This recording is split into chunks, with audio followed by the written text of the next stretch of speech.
తిరుమల లడ్డూ వ్యవహారం ఇప్పుడు దేశవ్యాప్తంగా రచ్చకు కారణమవుతోంది. లడ్డూలో కల్తీ జరిగిందన్న ఆరోపణలతో అయోధ్య రామమందిర నిర్వాహకులు కీలక నిర్ణయం తీసుకున్నారు. మరి ఇప్పుడు ఏం జరగబోతోంది? అయోధ్యలో ప్రసాదం మారబోతుందా? అయోధ్య ప్రసాదం వ్యవహారంలో ఎలాంటి మార్పులు ఉండబోతున్నాయి?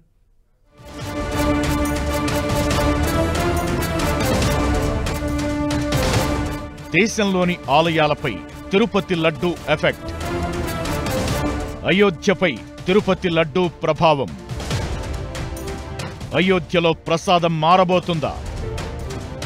మహాప్రసాదంగా భావించే తిరుమల లడ్డూ కల్తీ వివాదం దేశవ్యాప్తంగా సంచలనంగా మారింది. వైసీపీ హయాంలో లడ్డూ తయారీలో కల్తీ నెయ్యి, జంతువుల కొవ్వు ఉపయోగించారన్న ఆరోపణలు పెద్ద దుమారం రేపుతున్నాయి. ఈ లడ్డూ కల్తీ వ్యవహారంపై దేశవ్యాప్తంగా ఆగ్రహం వ్యక్తమవుతోంది. ఘటనపై పూర్తి స్థాయిలో దర్యాప్తు చేపట్టి బాధ్యులపై కఠిన చర్యలు తీసుకోవాలని డిమాండ్లు వెల్లువెత్తుతున్నాయి.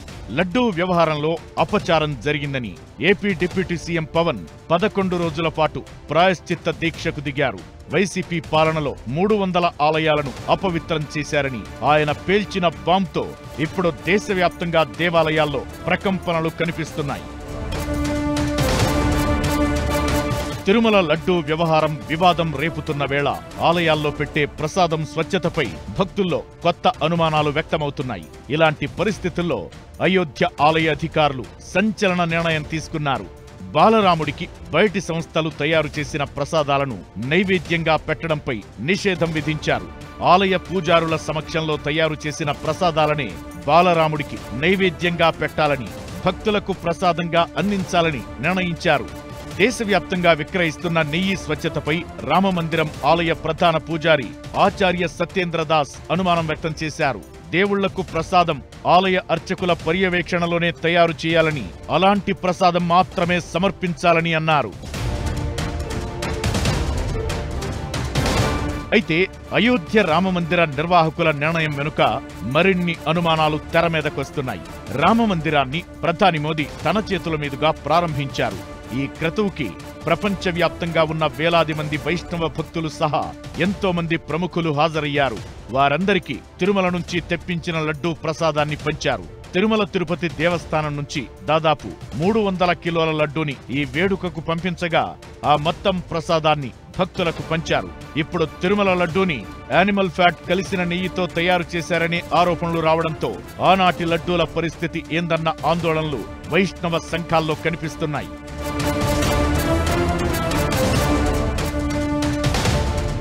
అయితే రామమందిర నిర్వాహకుల నిర్ణయంతో అయోధ్యలో ప్రసాదం మారుతుందా? ఎలాంటి ప్రసాదం పంచబోతున్నారు అనే చర్చ జరుగుతోంది.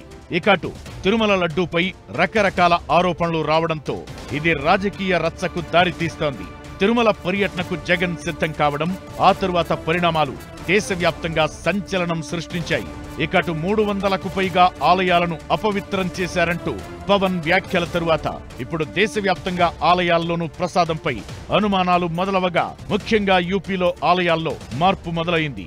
అయోధ్యతో పాటు చాలా గుళ్లలో ప్రసాదాల విషయంలో జాగ్రత్తలు తీసుకుంటున్నారు. ప్రసాదాలను మార్చుతూ కొన్ని చోట్ల, బయటి ప్రసాదాలను అనుమతించకుండా మరికొన్ని చోట్ల నిర్వాహకులు ఆంక్షలు విధిస్తున్నారు.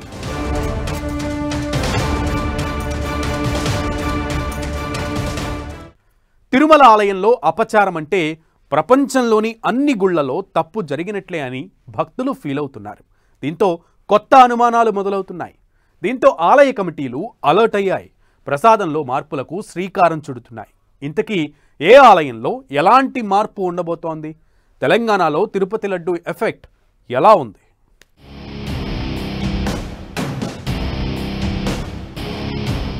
ఏ ఆలయంలో ఎఫెక్ట్ ఎలా? ఎలాంటి మార్పులు జరగబోతున్నాయి?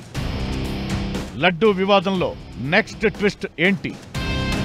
తిరుమల లడ్డూ వివాదం ఎఫెక్ట్ ఉత్తరప్రదేశ్లోని ఆలయాలపై ఎక్కువగా కనిపిస్తోంది. ప్రసాదంలో కల్తీ జరిగిందన్న ఆరోపణలతో యూపీలోని ఆలయ కమిటీలు అలర్ట్ అయ్యాయి. అయోధ్య, ప్రయాగ్రాజ్, మధురలోని పెద్ద దేవాలయాల ప్రసాదం నియమాలలో మార్పులు చేస్తున్నారు. అయోధ్యలోని రామజన్మభూమి ఆలయ ప్రధాన పూజారి సత్యేంద్రదాస్ బయటి ఏజెన్సీలు తయారు చేసిన ప్రసాదాన్ని పూర్తిగా నిషేధించాలని డిమాండ్ చేశారు. ఇక పురాతన పద్ధతుల్లో ప్రసాదాలు చేయాలని మధురలోని ధర్మరక్షా సంఘం నిర్ణయం తీసుకుంది. అంటే స్వీట్లకు బదులు పండ్లు, పూలు, ఇతర సహజ సిద్ధమైన పదార్థాలతో చేసిన ప్రసాదాన్ని చేర్చనున్నారు. స్వచ్ఛమైన సాత్విక ప్రసాదంతో పాటు సాంప్రదాయ పద్ధతులను తిరిగి తీసుకురావాలని మత పెద్దలు, కొన్ని సంస్థలు ఏకాభిప్రాయానికి వచ్చాయి. ప్రయాగ్రాజ్ సంగం సిటీలోని అలోప్ శాంకరీదేవి, బడే హనుమాన్, మన్కామేశ్వర్ సహా అనేక ఆలయాల్లో భక్తులు బయట కొన్న స్వీట్లను ఆలయంలోకి తేవడంపై నిషేధం విధించారు. భక్తులు కేవలం టెంకాయలు, పూలు, పండ్లు, డ్రై ఫ్రూట్స్ మాత్రమే తేవాలని ఆలయ ట్రస్ట్ నిర్ణయం తీసుకుంది. సంగం సిటీలోని టెంపుల్ కారిడార్ పూర్తయిన తరువాత ఆలయ ట్రస్ట్లే ప్రసాదంగా లడ్డు, పేడా తయారు చేసేలా డిసైడ్ అయ్యారు. ఇక లక్నోలోని కొన్ని ఆలయాల్లో ఇప్పటికే బయట కొన్న ప్రసాదాలపై నిషేధం విధించారు. భక్తులు ఇళ్లలో తయారు చేసిన ప్రసాదాలనే ఆలయానికి తీసుకురావాలని నిబంధన పెట్టారు.